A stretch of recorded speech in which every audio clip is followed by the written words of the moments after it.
Thank you, Yaya, for explaining your subtopic. Hi, I'm Aizat.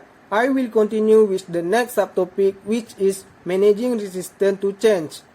Managing resistance to change is no organization or individual can accept change, but the thought of change rises in society because people fear economic loss, inconvenience, uncertainty, and a break in a normal social pattern. Almost any change in structure, technology, people, or strategies has the potential to disrupt comfortable interaction pattern.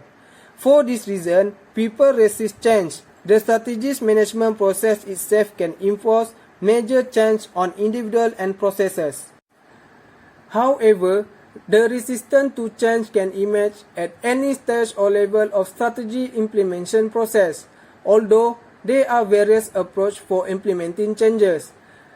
Three common use strategies are a forced change strategy, second, educative change strategy, and the last is rational or self-interest change strategies.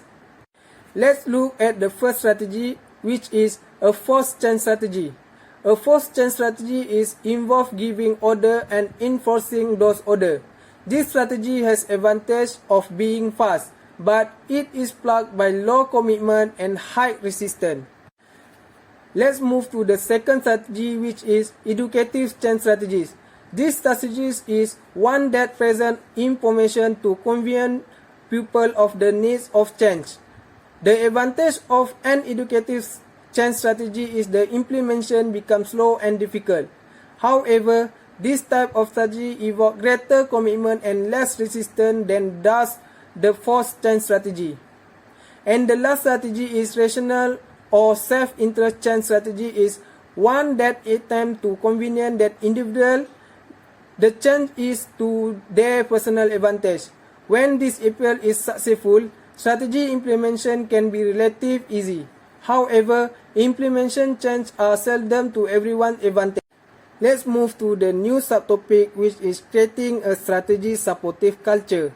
This strategy should strive to preserve, emphasize, and build upon aspects of an existing culture that support purpose new strategies.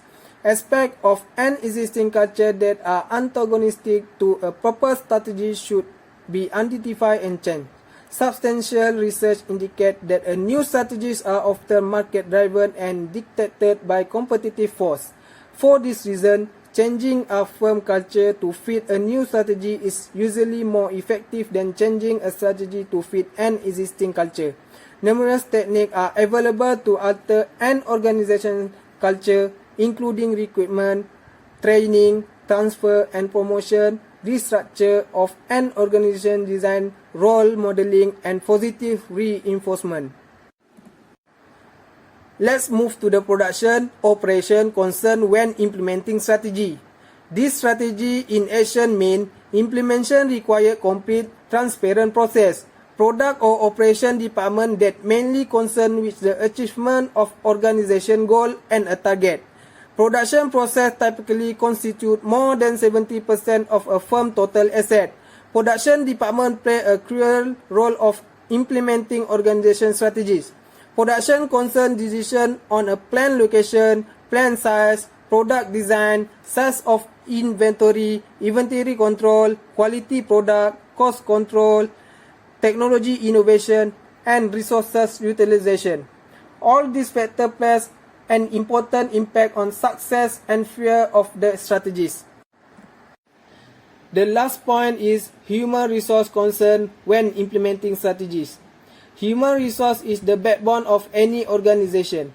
Without efficient human resource, organization cannot perform well and fail to achieve the organization strategies.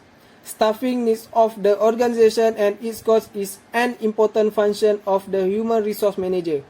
The other main concerns include health, safety, and security of the worker. The plan must also include how to motivate employee and manager during a time of layoff are common and workload are high. Last but not least, HR manager position has a strategy responsibility and has a chance dramatically as a company continue to recognize and outsource. So, let's move to the key to staying healthy, living to 100, and being a well employee. The first point is eat nutritiously, which eat variety of fruit and vegetable daily because they have ingredients that the body use to repair and strengthen itself. The second point is stay hydrated because drink plenty of water to aid the body in eliminating toxin and to enable body organ to function efficiently. The body is mostly water. Third point is get plenty of rest. The body repair itself during rest, so get at least 7 hours to sleep nightly, preferably 8 hours. And the last point is get plenty of exercise. Exercise rigorously at least 30 minutes daily so the body can release toxin and strengthen vital organs. So, for our conclusion, successful strategy formulation does not at all guarantee successful strategy implementation. Management issues considered central to strategy implementation include a meshing organizational structure with a strategy, linking performance and spare to the strategies, creating an organization climate conducive to change, managing political relationship, creating a strategy supportive culture, adapting production, operation process, and managing human resource. That's all from me. Thank you.